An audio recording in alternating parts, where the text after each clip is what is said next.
They say every hospital has its ghosts. Some wear old uniforms. Some weep through the vents. And some, never left their rooms. At the hospital where I used to work, St. Augustine Memorial, there was one room everyone avoided. Room 413. No one ever spoke about it directly. You'd hear nurses refer to it in hushed voices, like it was cursed. The door was always closed. The windows always fogged. And the lights inside always off. Even during maintenance checks, that room was never touched. There was an unspoken rule passed down among the night shift staff. Never open the door to room 413 after midnight. They said it like a joke, but no one ever laughed when they said it. I was new back then. A fresh intern, still wearing my nervousness like a second uniform. It was my third week on the job, and I was finally getting used to the long shifts and the silence of the hospital at night. But then came that night. It was a Thursday. Rain lashed against the windows like someone was trying to get in. Thunder rolled through the sky every few minutes, loud enough to rattle the glass. The lights had flickered twice that evening, and the backup generators kicked in with a low hum that somehow made everything feel even quieter. Around 11:50 p.m., I was finishing my medication rounds. I had one more hallway to check, the east wing. It was the oldest part of the hospital, barely used anymore, and always eerily quiet. I walked down the corridor, my footsteps echoing unnaturally loud. Most of the rooms were empty. Lights off, doors closed. Except one. At the far end, room 413. I paused. The door, it was slightly ajar. That couldn't be right. I remember staring at it, feeling this cold pressure build in my chest, like the hallway itself was holding its breath. I told myself maybe one of the janitors had forgotten to close it. Or maybe security was doing a sweep. But deep down, I knew. I took a step forward. Then another. As I got closer, I noticed something odd. The air felt different. Heavier. It smelled faintly of antiseptic and something else, something old and metallic. Like rust. Or blood. Then I heard it. 3 knocks. Tap. Tap. Tap. From inside the room. My breath caught in my throat. My first instinct was to run. But curiosity, that stupid, dangerous curiosity, got the better of me. I reached out, hesitated, then gently pushed the door open. It creaked like a scream. Inside, the room was dark. The only light came from the hallway behind me, casting long shadows across the tiled floor. The bed was there, against the far wall. Curtains drawn around it, as if someone, or something, was lying behind them. I stood there, frozen, heart pounding in my ears. And then, a whisper. So faint, I thought I imagined it. "Nurse, please. I'm still waiting for my 4." My mouth went dry. I took a shaky step back. The voice didn't sound like it came from a person. It was cracked, like dry leaves, and echoing not from a throat, but from somewhere else. Then, the curtain moved, just a little. Not pulled. Not blown. It shivered. I didn't wait to see what came next. I turned and ran hard. Didn't stop until I reached the nurse's station, where Carla, one of the senior nurses, sat sipping bad coffee and scrolling through her phone like the world was still normal. I told her what happened. Every detail. She didn't laugh. She didn't even look surprised. She just stared at me for a long moment before setting her cup down. "Listen," she said, her voice low. That room's been closed for years. Last patient we had in there. She trailed off. What happened? I asked. She glanced around, as if someone or something might be listening. He vanished. Just disappeared. No one saw him leave. No cameras caught anything. The bed was empty in the morning. But the sheets, they were soaked in blood. She leaned in closer. Since then, sometimes, people hear voices. Knocks. But when we check, it's always empty. I didn't sleep that night. Couldn't stop thinking about that voice.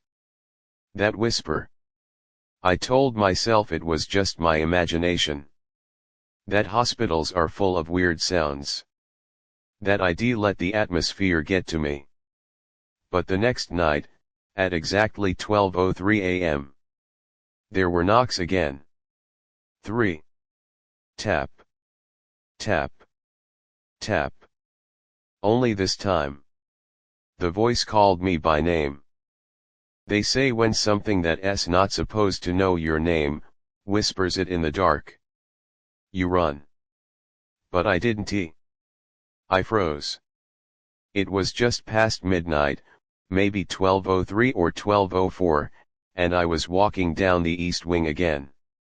I don't even know why. I had no reason to be there. No patients. No rounds. My feet just carried me there, like something was pulling me. And then it happened. Tap. Tap. Tap. 3 knocks. Same as before. From behind the door of room 413. But this time, the whisper came clearer, closer, and colder. Avery, come back. My blood turned to ice. That room didn't have a patient chart. It didn't have any reason to know my name. I hadn't even told anyone what I'd heard the night before, just Carla, and even she seemed too scared to talk much about it. The voice wasn't loud. It didn't scream. That's what made it worse. It was like it was already inside my head, crawling through the cracks in my mind, settling in a place just behind my eyes. I backed away slowly. I didn't want to turn my back on the door, like if I did, something would come out and grab me. But just as I stepped around the corner, the emergency light above room 413 flickered once, twice, and then died. The hallway fell into darkness. I ran. Not proud of it. Not ashamed either. I ran all the way back to the nurse's station and sat there, shaking, trying to make sense of what I'd heard. I didn't tell anyone this time. Not yet. I needed to be sure I wasn't losing it. The next morning, I couldn't take it anymore. I had to see it again. Not at night. In daylight. I waited until after the morning shift started, when most people were busy, and I walked back down that same hallway, pretending I was checking the supply closet. Room 413 looked normal. Door shut. No flickering lights. No whispers. But something was different. The door had a mark on it. A handprint. Faint, like it had been made in blood long ago and smeared down with time. But I saw it. I know I saw it. I reached for the knob. My heart screamed no, but my hand, it moved anyway. The door creaked open.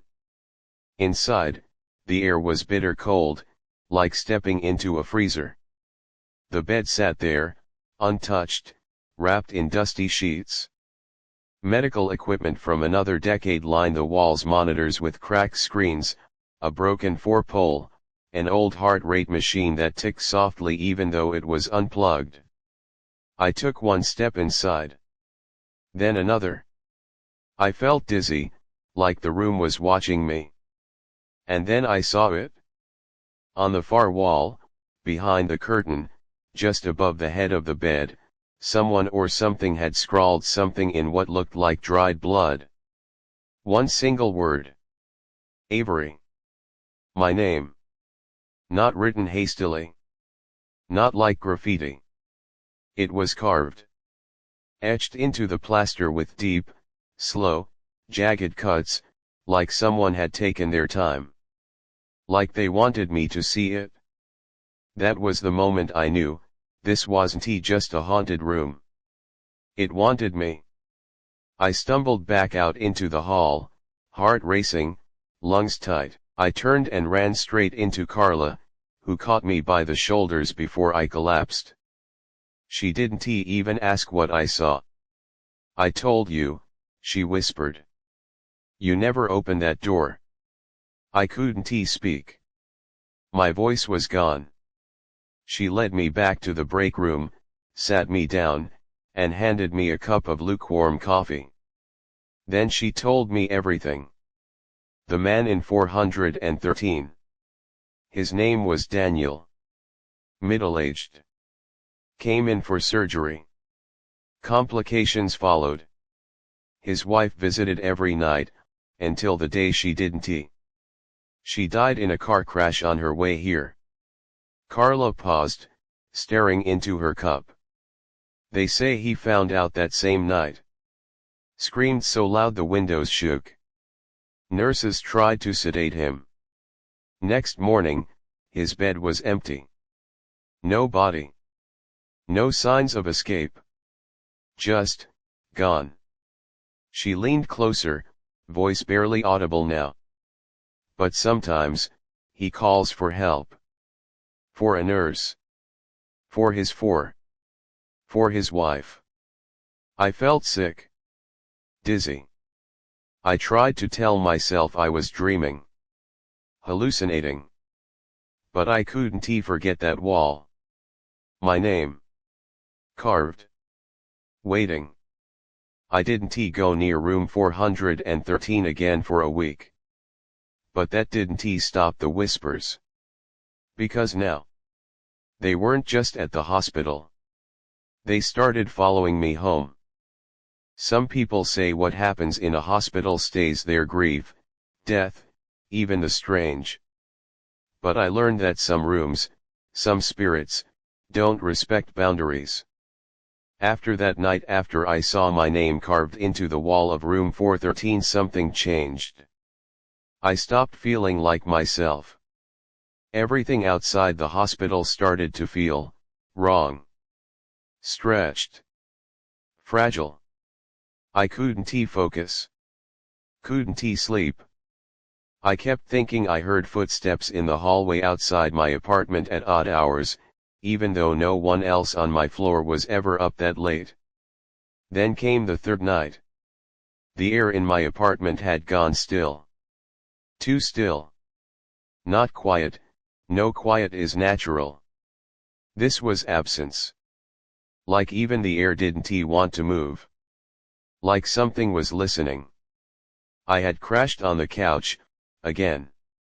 Lights on, TV flickering, static. I didn't even notice the channel had died until it had already been that way for hours. That night, the rain was heavier than usual, pounding on my windows like fingers drumming impatiently. And then. Knock. Knock. Knock. 3 slow, deliberate knocks. I thought maybe it was the neighbors. Maybe someone was locked out. Maybe a package delivery gone wrong. But then I remembered. I lived on the 3rd floor. No one ever knocked on my door after 9 p.m. It was now 2:13 in the morning. Heart thudding, I tiptoed toward the front door, barefoot on cold tile, the soft static of the TV making the silence between the knocks unbearable. Knock. Knock. Knock. I looked through the peephole. Nothing. Just the hallway. Dimly lit. Absolutely still. I stood there for a moment longer, hands still hovering near the doorknob, until I heard it again. Not from the front door this time, but from behind me. From the bedroom. Tap. Tap. Tap. 3 faint knocks, coming from inside my bedroom door. I felt the blood drain from my face. I hadn't been in that room in days. After that night, after the whisper behind the curtain, I couldn't bear to sleep in there anymore. I de-locked the door. Closed the windows. Shut the blinds. That room should be been empty. But something knocked from the inside. And then, it spoke. Avery, it's cold in here. I'm waiting. My knees nearly buckled. That voice, it wasn't human. It had shape, but no warmth. Like breath from an open grave. Like the wind dragging itself through teeth. I bolted. I didn't grab my shoes. Didn't turn off the lights. I just ran. Out the front door, down the stairs, and into the pouring rain with nothing but my keys clutched in a shaking fist. I ended up at a gas station 4 blocks away, soaked through, barefoot, shaking, eyes wide. The clerk must be thought I was on something. I told him nothing. Just sat in the corner, dripping and silent until sunrise. When I finally called Carla, she didn't sound surprised. You heard it, didn't you? I whispered, it knew my name. She sighed, long and tired. That's when it starts. When the room remembers you. I asked her what the hell was happening. What was that voice? Why was it in my apartment? There's something about that room, she said, her voice barely a whisper now. It attaches to people. Like it gets inside you. And once it does, it wants you to come back. She paused. It happened to someone else before. An intern named Elias. Bright kid. First one to poke around room 413 in decades. We warned him, just like we warned you. But he didn't listen. I asked her what happened to Elias. There was silence on the line. Then she said, one night, he went home. Didn't he come to work the next morning? We thought maybe he quit, couldn't he handle it? But then a neighbor called it in. They found his apartment door open. Lights on. Stove running. His shoes were still at the door. His phone was on the table. But he was gone. Gone, I whispered. Not a trace. No signs of struggle. No sign of him ever leaving. Except one thing. Her voice cracked. His bedroom door was closed. And carved into it, was the number 413. I didn't speak. I couldn't. Then Carla said the words that still haunt me. Whatever knocks, don't answer. No matter where you are. No matter how real it sounds. That night, I went back to my apartment just after dawn. Everything looked normal. Too normal. Lights were off. TV unplugged. My couch blanket was neatly folded. But there, on the living room floor. Wet footprints. Bare. Human-shaped. Leading from my locked bedroom door to the couch where I had slept. And the air, it smelled like antiseptic and decay. The next knock could come anytime. But I know one thing now, room 413 isn't just a room anymore. It's a doorway. And it's open. Hospitals are strange places. By day, they hum with order charts, footsteps, the soft beep of machines. But at night, beneath all that, there's something else. A silence that watches. That night, just before midnight, I drove back to St. Joseph's. I didn't want to. Every nerve in my body told me not to. But when the dead know your name, and they started knocking at your door, hiding isn't enough. You have to understand what's calling you. Or you end up like Elias. Carla was waiting at the staff entrance, wearing a heavy black coat, hood up.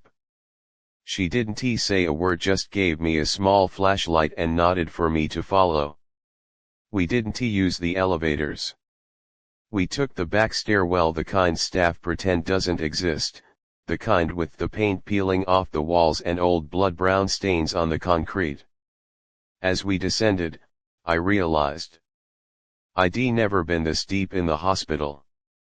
The air grew colder with each step. The lights above us buzzed and flickered until finally, there were no lights at all. Just darkness. This way, Carla whispered. We reached a rusted metal door marked B1 storage. It looked like it hadn't been opened in years.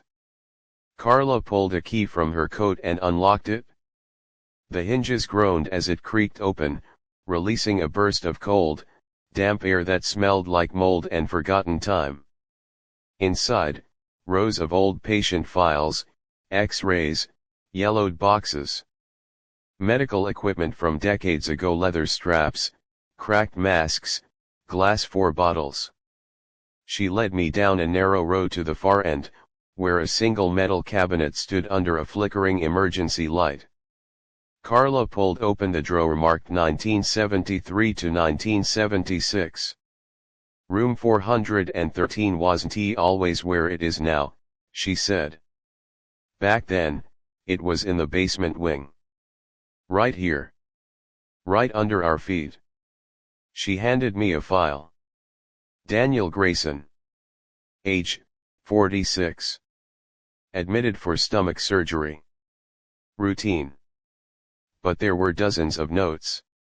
Scribbled handwriting. Nervous ink. Patient reports hearing whispers. Patient claims wife visits at night, security confirms no such entry. Patient refuses sedation, says they are watching. Night nurse found patient standing in hallway outside his room, repeating the word cold. Eyes rolled back. And the final note, circled in red, patient coded. No body found. Room sealed.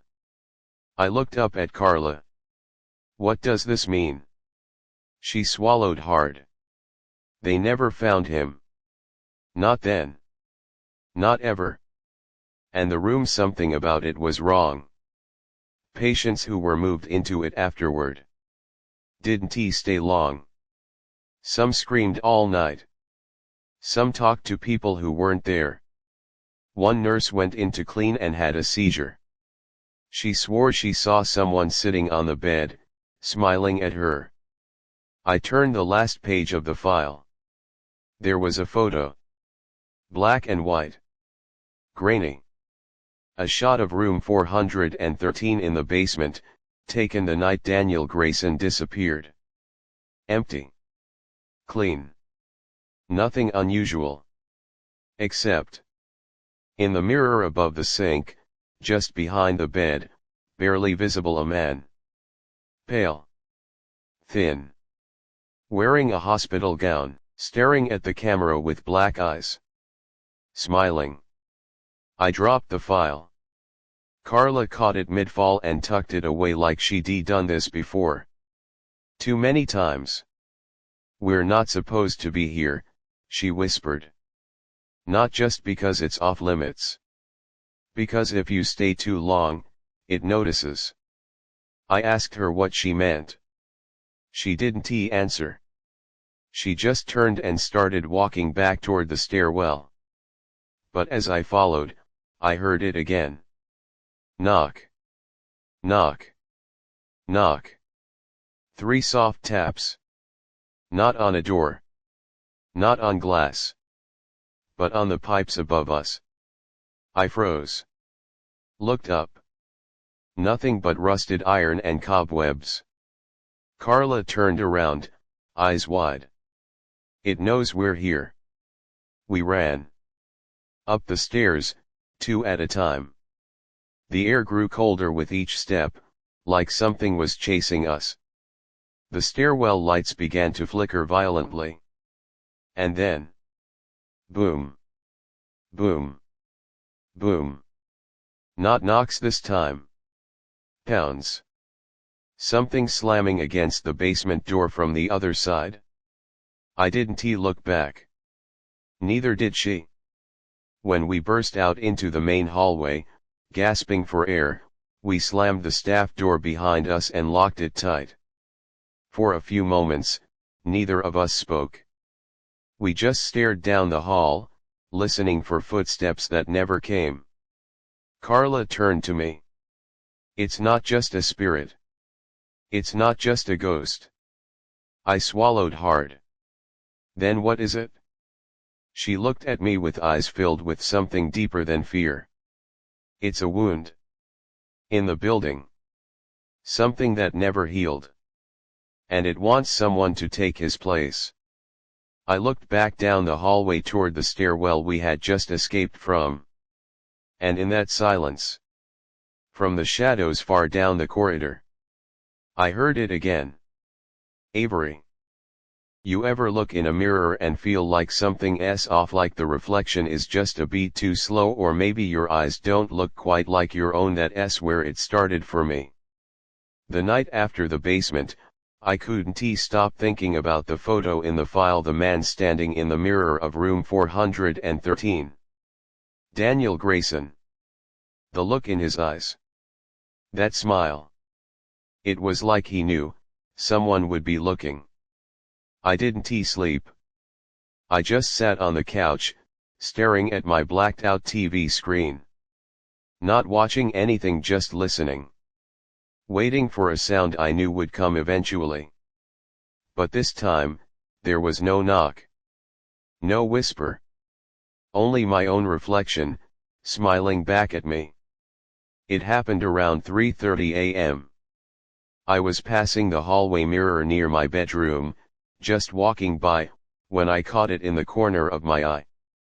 I wasn't smiling. But in the mirror, I was. Not a full smile. Just a twitch in the lips. Like whoever or whatever was behind the glass was starting to forget how to be me. I stopped cold. Backed up. My reflection stopped 2 seconds late. It stood there, frozen, like it was waiting to see what I would do. Its head tilted slightly, just a few degrees more than mine ever had. Eyes a little too wide. Breathing, off. And then, in the blink of an eye, it waved. I stumbled back and slammed a towel over the mirror. Heart pounding. Skin frozen. That wasn't my mind playing tricks. Something was using my face. I called Carla, but she didn't pick up. I tried again. Straight to voicemail. I grabbed my phone and turned on the front-facing camera. Just to check. Just to make sure it was really me. But on the screen, the room behind me looked different. The walls were off-white. The bed was a rusted frame. The floor, linoleum. I recognized it instantly. Room 413. I turned around, panicked, breath caught in my chest, but I was still in my apartment. Hardwood floors. My ugly green couch. The same half-dead plant by the window. But on my phone screen, still room 413. And in the corner of that room, standing just behind me, half in shadow, was him. Daniel Grayson. Eyes black. Mouth sewn shut. Hands twitching like broken bones, trying to remember how to move. I dropped the phone. When I picked it back up, the camera was normal again. But I knew what I saw. He wasn't in the mirror anymore. He was in the room. That morning, I dragged myself to the hospital. I didn't want to go, but staying home felt more dangerous now. like I was being watched through every screen, every piece of glass. I found Carla in the break room, staring at the TV. It was off, but she was looking at her own reflection. I said her name. She didn't flinch. Just kept staring, whispering something under her breath. They're learning us. I stepped closer. What do you mean? She finally turned to me. Her face was pale. Her hands were shaking. They used to stay behind the glass. That was the rule. We looked, they watched. But ever since we went into the basement, they've been crossing. I asked if it was just Daniel. Or if there were others. She didn't answer right away. Then she said something I'll never forget. There's a reason the old hospital blueprints don't match the current layout. They didn't move room 413, they buried it. Covered it. Built over it like a grave. But graves don't forget. That night, I covered every reflective surface in my apartment. Every mirror. Every screen. Every single thing that could show me a version of myself that might not be me. But the sound still came. Scratch, scratch, scratch. From inside my bedroom mirror. Not a knock this time. A clawing. Like fingernails dragging along the glass. Desperate. Hungry. I didn't look. I didn't answer. But I know this much, if Daniel Grayson ever gets out of the mirror completely, I won't be the one living in this body anymore. It's strange how quickly you can lose your grip on reality. One moment, you know the rules of your world mirrors reflect, whispers aren't real, and your shadow always follows you, not leads. But once you've looked into the eyes of something that wears your face, those rules fall apart. The final night began the same way, a quiet shift. Empty halls. The same offbeat flickering light outside room 413. It had been officially sealed after the last incident. Locked down. Covered in tape. Warnings on every door. But I knew just like Carla did that door doesn't stay closed. Not really. Something inside waits for the moment your back is turned. The second you blink. The instant you believe, even for a heartbeat, that you're safe. Carla met me at the third-floor nurse's station. Her eyes were bloodshot. She looked like she hadn't slept in days. It's getting stronger, she whispered. And it wants out. I didn't ask what. I knew what she meant. Room 413 had started appearing in other mirrors, bathrooms, elevators, even the polished surface of a surgical tray. And in every reflection, we saw the same thing, Daniel Grayson. Standing. Waiting. Staring. Sometimes alone. Sometimes, with others. More shadows. More patience. All of them whispering behind closed mouths. We had to end it. Not run. Not hide. End it. Carla said there was one place left, the true room 413. The one in the buried basement. I'm going down there, I told her. She grabbed my arm. Then I'm going too. If you go alone, it won't be you that comes back. We waited until 3:13 a.m. Always that time. The hospital seemed to hold its breath. We used the old stairwell. No lights. No sound. Just the hum of something below, like the walls themselves were holding in a scream. At the base of the stairwell, behind the rusted B1 door, the hallway had changed. It shouldn't have surprised me, but it did. Where there were once storage boxes and dust, now stood a perfectly intact hospital hallway. Gleaming white tile. Bright lights. Newly painted walls. It was impossible. But it was there. Room numbers lined the corridor. 409. 410. 411. Then we saw it. Room 413. The door was open. Inside, an old hospital bed. Still made. A sink. A chair. A large rectangular mirror on the wall. And standing in the mirror. Me. But I wasn't moving. The reflection just stared, unblinking. No emotion. No breath. Carla stepped in behind me. It's not just showing you. It's calling to you. It wants to trade. I whispered, trade what? And from the mirror, my reflection smiled. Places. In one sudden motion, the reflection raised its hand and pressed it flat against the glass. I felt it. Cold. Damp. Like a hand pressing against my own from the other side of ice. The air in the room dropped. The walls trembled. The mirror began to ripple like water.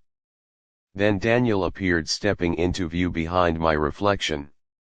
But this time, he wasn't watching. He was moving. Closer. Closer. His face right behind my own reflection, his hand reached forward. Now. Carla shouted. She pulled a hammer from her coat and swung hard at the mirror. The glass shattered. Screams tore through the room, not from us, but from inside the mirror. The kind of scream that doesn't pass through air, but through bone. Through blood. The pieces of the mirror hit the ground, scattering like teeth, and in every shard, I saw a different version of myself. Some crying. Some smiling. Some, screaming. And then. Silence. The lights flickered, then steadied. When I looked back up, room 413 was gone. The hallway was back to what it had always been, dust, mildew, storage. No light. No tiles. Just a decayed hallway with one broken door, hanging open. We walked out in silence, the sharp edge of something unseen watching us fade. That was 3 weeks ago. The mirrors don't show him anymore. Not Daniel. Not the others. Not me. But, they don't show anything now. I stand in front of my bathroom mirror sometimes and wait. Wait for it to show me my face. To prove that I'm still me. But it doesn't. It's just black. Like a window into something deeper. Like the mirror is waiting to reflect again. Sometimes, at night, I hear the pipes whispering. Sometimes I see fog forming on the glass. Like breath from the other side. And sometimes, when I walk by without looking, I see someone standing just a second too long after I passed. And I know, room 413 is not gone. It's never gone. It's just looking for the next name. And maybe this time, it'll be yours.